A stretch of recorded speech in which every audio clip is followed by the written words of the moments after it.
हद तक सच्चाई है कि संगठन बनाए तो जाते हैं कॉमन कॉज के लिए, समाज के हित के लिए, लेकिन बाद में देखा जाता है कि उनका जो परिणति है वो उनके व्यक्तिगत हितों तक सीमित हो जाती है। लेकिन अंबेडकर भवन पर भी अगर आप कोई मीटिंग करते हैं, जबकि वहाँ एयर कंडीशनिंग नहीं है, प्रॉपर वहाँ पर सिटिंग अरेंजमेंट नहीं है, कोई व्यवस्था को हम ऐसा नहीं कह सकते, लेकिन उसके बावजूद भी वहाँ आपको चार्ज देना पड़ेगा। अगर आप वहाँ पर कोई कॉन्फ्रेंस मीटिंग के प्रेस कॉन्फ्रेंस भी करते हैं तो आपको वहाँ पर इवन जगजीवन राम जो विद्या भवन है बराबर में झंडे वालान पर, वो बनाया तो इसलिए गया था कि उसमें हमारे समाज के बच्चे IAS की IPS की तैयारी करें, लेकिन आज उसका भी काशीराम जी की सोच के जो लोग हैं उनकी समाज में बड़ी भारी कमी, मैं कहूँगा कि कमी क्या है ही नहीं लोग। अगर होते तो अब तक कोई ना कोई काशीराम बन गया होता, अब तक कोई ना कोई अम्बेडकर बन गया होता। लेकिन मैंने ये जो पाया है कि उस लाइन पर चलने की काफ़ी लोग कोशिश भी कर रहे हैं, अपनी तरफ से बेस्ट करने की कोशिश भी करते हैं, ये जो व्यवस्था आज तक नहीं की गई। इसका मतलब ये हुआ कि SC/ST के डेवलपमेंट से किसी भी प्रकार का किसी भी सरकार को कोई लेना देना नहीं। यहाँ मैं दल की बात नहीं कर रहा हूँ, मैं सरकार की बात कर रहा हूँ। सरकार चाहे किसी भी पार्टी की हो, उसका SC/ST के डेवलपमेंट से दूर दूर तक कोई लेना देना नहीं। बताए जाते हैं दलितों के नाम पर, बाबा साहब के नाम पर, बहुजनों के नाम पर, लेकिन सत्ता में तो कहीं नजर नहीं आ रहे हैं सर। ये लोग कह रहे हैं कि तो सिर्फ कमीशन के लिए बनाए गए हैं सारे संगठन। ये देखिए, मेरा ऐसा मानना है, संगठन बनाना अपने आप में एक प्रक्रिया है और संगठन को व्यवहारिकता में उसका क्रियान्वयन करना ये दूसरा पार्ट है।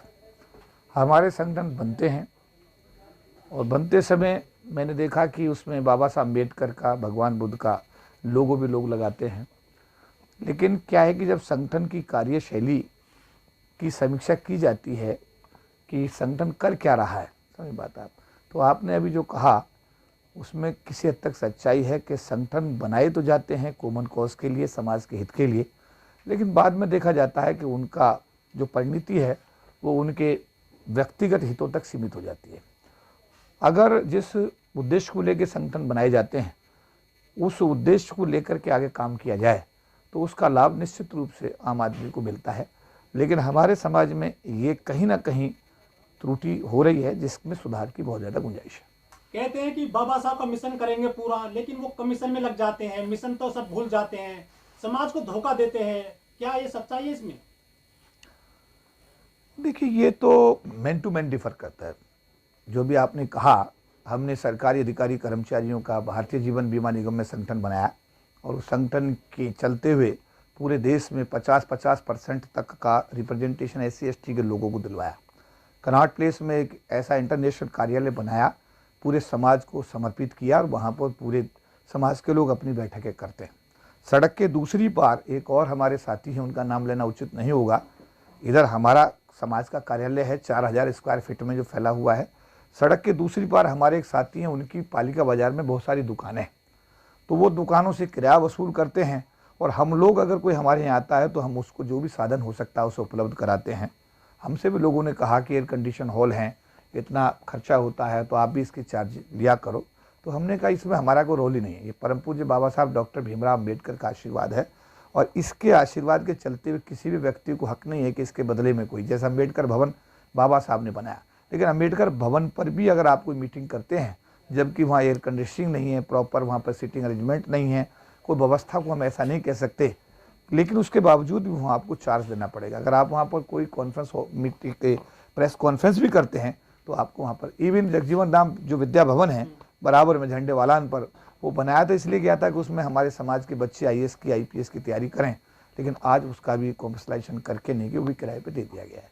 तो जो भी आपने बात कही उसमें कहीं तक दूर दूर तक सच्चाई है कि उद्देश्य जो होते हैं उनको लेकर के चला नहीं जाता है और उसके बीच में चीज़ें बदल दी जाती हैं, है ना, और उससे बदलने से राष्ट्रीय शोषित परिषद के नाम से सरकार से प्लॉट अलॉट करा लिया जाता है, प्लॉट पर कंस्ट्रक्शन हो जाती है और कंस्ट्रक्शन में उसको पर्सनल प्रॉपर्टी के रूप में ऐसे कार्यकर्ता इस्तेमाल करते हैं, तो उस समय समाज में एक निराशा भी होती है और समाज जो उम्मीद करता है, जो सोशल एक्टिविस्ट जो अपने आप को बोलते हैं, अम्बेडकरवादी जो लोग बोलते हैं, उनसे जब समाज उम्मीद करता है और वो समाज की उम्मीद पर खरा नहीं उतरते तो समाज में एक निराशा का वातावरण होता है। जो अम्बेडकर भवन है उसमें भी शादियां होती हैं, बड़ा मोटा चार्ज लिया जाता है सर वहाँ पे, जबकि जन सुविधाएं भी नहीं है ठीक से। मैंने यही तो कहा आपसे, एक अम्बेडकर भवन नहीं है, ऐसी जो भी सामाजिक हमारी जहाँ भी देखें, अगर हम अपने बौद्ध विहार की स्थिति देखें, बौद्ध विहारों की हालत भी चिंताजनक है। अंबेडकर भवन की हालत भी चिंताजनक है। और जिन लोगों ने सरकार का पैसा लेकर के से, मैंने राष्ट्रीय शोषित परिषद का ही नाम अभी आपको लिया, ऐसे किसी का नाम लेने से क्या होगा, समाज के अंदर और एक बिखराव हो जाएगा। बहुत सारे कार्यकर्ता हैं जो इन्हीं चीज़ों में इन्वॉल्व हैं, वो सोचते हैं कि मैं, मेरा परिवार और मेरा घर। ऐसे सोच वाले जो बाबा साहब अम्बेडकर की सोच के, काशीराम जी की सोच के जो लोग हैं, उनकी समाज में बड़ी भारी कमी, मैं कहूँगा कि कमी क्या है ही नहीं। लोग अगर होते तो अब तक कोई ना कोई काशीराम बन गया होता, अब तक कोई ना कोई अम्बेडकर बन गया होता। लेकिन मैंने ये जो पाया है कि उस लाइन पर चलने की काफ़ी लोग कोशिश भी कर रहे हैं, अपनी तरफ से बेस्ट करने की कोशिश भी करते हैं, लेकिन देखने में ये आया है कि जो समाज उनसे उम्मीद करता है, ज़्यादातर कार्यकर्ता समाज की उम्मीद पर खड़े नहीं उतरते। तो जो 15% लोग हैं वो, उनके बहुत सारे संगठन हैं, जिस तरह से बहुजनों के संगठन है, लेकिन उनका सिर्फ एक पीएम कैंडिडेट होता है और सत्ता में जो सफलता पाते जा रहे हैं। लेकिन दलितों के, बहुजनों के 10 लाख संगठन है, बहुत सारे हैं, वो गली गली में पार्टी बनाए बैठे हैं, और वो फिर जो मनुवादी पार्टी है उनसे समझौता कर लेते हैं, चाहे अठावले हो, चाहे चिराग पासवान हो, चाहे और लोग हो, ये तो उन्हीं के साथ जा रहे हैं। सत्ता में कैसे आएंगे बहुजन? देखिए, इससे बड़ी बात यह है, देश का 85% आबादी वाला जो समाज है, जिसको हम अनुसूचित जाति, जनजाति, ओबीसी के समाज से के नाम से जानते हैं, माइनॉरिटी के समाज से जानते हैं, ये सारा समाज, काशीराम जी ने क्या कहा था? काशीराम जी ने हमेशा ये कहा था, पेन खोल कर दिखाते थे वो, कि ये 85% है जो नीचे लिखने का काम करता है, 15% इसके ऊपर रहता है। अभी जो आपने बात कही कि इतनी बड़ी आबादी जो देश की मूल निवासी है, जो देश के मूल शासक हैं, मूल बल्कि समझे जो देश की जीडीपी को बढ़ाने के लिए दिन रात काम करते हैं, देश की आर्थिक उन्नति के लिए काम करते हैं, देश के लिए समर्थ भाव से काम करते हैं, वो सब लोग बेचारे मतलब ये समझिएगा कि गरीबी की रेखा से नीचे ही जीवन यापन कर रहे हैं। और मैं कहना चाहता हूँ कि ये तो डॉक्टर अम्बेडकर का दिया हुआ जो आरक्षण था और तत्कालीन प्रधानमंत्री का जो राष्ट्रीयकरण की नीति इस देश में आई, उसकी वजह से कुछ लोग, 40 लाख परिवार गरीबी की रेखा से ऊपर आए हैं। बाकी पूरा का पूरा समाज वहीं जी रहा है गरीबी का। और ये भी एक आर्थिक जो है ना आज़ादी मिली है थोड़ी सी, सामाजिक आज़ादी तो देश के राष्ट्रपति तक को नहीं है। सामाजिक आज़ादी अगर ये कहा जाता है कि ये द्रौपदी मुर्मू अनुसूचित जनजाति से है, ये जो है कोविंद जी ये एससी है जी, ये चीफ जस्टिस केजरीवाल ये तो एससी है जी, तो मेरा कहने का मतलब आईपीएस ये तो एससी है जी, तो वो उसका जो पहचान है वो आईपीएस के रूप में कम और एससी के रूप में ज़्यादा है। राष्ट्रपति की पहचान राष्ट्रपति के रूप में कम और एससी के रूप में ज़्यादा है। तो मेरा कहना ये है कि अभी सामाजिक आज़ादी अभी तो मिली ही नहीं है। थोड़ी सी आर्थिक आज़ादी रिजर्वेशन के माध्यम से सरकार की नौकरी में आने की वजह से, जैसे प्रोफेसर साहब हैं ये नौकरी में आ गए तो आज यहाँ दिल्ली विश्वविद्यालय में बैठ करके हम ये आज प्रेस कॉन्फ्रेंस कर पा रहे हैं। अगर ये नौकरी में नहीं आते, बाबा साहब का आशीर्वाद इनको नहीं मिलता, जैसा आप लोग कनॉट प्लेस में आते हैं तो वहाँ पर अगर बाबा साहब का आशीर्वाद ना होता तो वहाँ दफ्तर नहीं होता, दफ्तर नहीं होता तो आपको बैठने की जगह नहीं मिलती। तो ये सब बाबा साहब अम्बेडकर के दिए हुए आरक्षण का ही परिणाम है कि जो आज हम सब लोग थोड़ा घना, मैं इसको बहुत ही कम, मैंने ये पॉइंट में 1% भी लोग नहीं है जिनको मैं आर्थिक रूप से संसाधनों से मैं कहूँ कि ये सब परिपूर्ण है। ज़्यादातर आबादी देश की अभी उसी हालात में पड़ी हुई है। इसका कारण जो अभी आपने कहा, समाज का बिखराव, संगठनों की परिधि में लोग बंधे हुए हैं, पॉलिटिकल पार्टीज की परिधि में बंधे हुए हैं। अगर आज 131 मेंबर ऑफ पार्लियामेंट चाहें तो सरकार आज गिरा सकते हैं, क्योंकि SC/ST के मामले में कोई बात नहीं हो रही है, मणिपुर की हिंसा पे कोई बात नहीं हो रही है, मणिपुर जल रहा है, ट्राइब्स के लोगों को मारा जा रहा है। आप देखिएगा, समझिए बात, सभी जगह हालात खराब हैं। एक सब इंस्पेक्टर को, मीना समाज एक सब इंस्पेक्टर को ट्रेन में गोली मार दी जाती है। तो मेरा कहने का मतलब ये है कि जो हालात हैं, हालात, और अब तो मैं एक परिवर्तन और देख रहा हूँ इस सरकार के आने के बाद, कि पहले आदमी क्राइम करके भागता था, अब क्राइम करके उसका वीडियो बना करके, उसका दुस्साहस देखिएगा कि वो क्राइम भी कर रहा है, वो पेशाब भी कर रहा है, उसकी वीडियो बना रहा है और वीडियो को सोशल मीडिया पे डाल रहा है। वो गोली भी मार रहा है, उसकी वीडियो बना रहा है, वो उसकी पिटाई कर रहा है लठ से, उसकी वीडियो बना रहा है, जूते में पानी पिला रहा है, उसकी वीडियो बना रहा है। मीन्स ये परिवर्तन मैंने देखा आज़ाद भारत के मतलब इतिहास में। मैं भी पिछले दूसरे 40 साल से सोशल एक्टिविस्ट हूँ और काम कर रहा हूँ। ऐसा मैंने पिछली सरकारों में नहीं देखा, जो इन 5 सालों के अंदर, विशेष रूप से ये जो बचे बीच के जो 2 साल अब हैं, इन 2 सालों में परिवर्तन देखने को मिला है। सर, जो अमृतकाल चल रहा है देश में, इसमें SC/ST OBC के हिस्से में कितना आ रहा है, माइनॉरिटीज के हिस्से में कितना अमृतकाल आ रहा है? देखिए, जो टमाटर बेचने वाला टमाटर बेचता है तो उसके घर में रोटी आती है, जो सब्जी बेचने वाला सब्जी बेचता है तो उसके घर में खाना बनता है, पुताई करने वाला पुताई करता है तो उसके घर में खाना। ये लोग तो कमा के खाने वाले लोग हैं। ये लोग क्या है, खेतों में काम करेंगे, शहरों में काम करेंगे, ये ईंटें ढोएंगे, सरिया ढोएंगे, मल्टी स्टोरी बिल्डिंग बनाएंगे, फ्लाईओवर बनाएंगे, और उन मकानों में कभी बेचारे जा नहीं सकते, सड़कें बनाएंगे, खेतों में गेहूं बोएंगे, कपास बोएंगे, धान बोएंगे। तो ये तो वो समाज है जो देश में दिन रात समर्पित भाव से काम कर रहा है, जिसका सरकार के पास में, जिसके पास अभी कल एक सवाल था, हमारे राहुल नागपाल जी ने कल एक सवाल पूछा कि आप जो हमारे एक गवर्नर साहब आजकल बोल रहे हैं सत्यपाल मलिक जी, किसानों की बात आप कर रहे हैं, आप किसानों की बात कर रहे हैं, आप उनकी जो है मूल्य दरों को निश्चित करने की बात कर रहे हैं, लेकिन वो जो किसान के खेत में मजदूर काम कर रहा है, उसने पूछा, ये सवाल पूछा गया अभी राहुल नागपाल जी के माध्यम से सवाल पूछा गया सत्यपाल मलिक से कि ये जो आपके खेतों में मजदूर काम कर रहे हैं, अरे इनके लिए क्या है भाई, इनके लिए भी तो कुछ होना चाहिए भाई। किसानों की बात कर रहे हो आप, समझ बात, आप एमएसपी की बात तो आप कर रहे हो, लेकिन आपकी जबान से ये बात नहीं निकल रही है कि जो आपके खेतों में लोग काम कर रहे हैं, मजदूर, SC ST गरीब समाज के लोग, उनके डेवलपमेंट का आपके पास क्या एजेंडा है। तो उन्होंने नहीं, उनका भी मुद्दा उठना, तो हम लोग भी में आ जाते हैं। और भी से अगर हमको मेन स्ट्रीम में आना है तो कोई नहीं ला सकता, हमको खुद आना पड़ेगा। मैं अपने समाज के लोगों को कहना चाहता हूं कि आप भी में थे, भी में हैं और भी में ही रहेंगे। अगर आप मेन स्ट्रीम में आना चाहते हैं तो आपको मान्यवर काशीराम के सपने को साकार करना पड़ेगा। सत्ता की चाबी आपको अपने हाथ में लेनी पड़ेगी। जिस तरीके से उत्तर प्रदेश में 5 साल आपने सरकार, आपके समाज की सरकार चली, आपका समाज सुरक्षित था, कोई भी आदमी आपकी बहू बेटियों को छेड़ने की हिमाकत नहीं कर सकता था। सब लोगों को डायरेक्ट और इनडायरेक्ट जो लाभ मिले, सम्मान स्वाभिमान से जीने का अवसर मिला। जब तक भारत में आपकी अपनी सरकार नहीं बनेगी, ये ऐसे ही चलता रहेगा जो चल रहा है।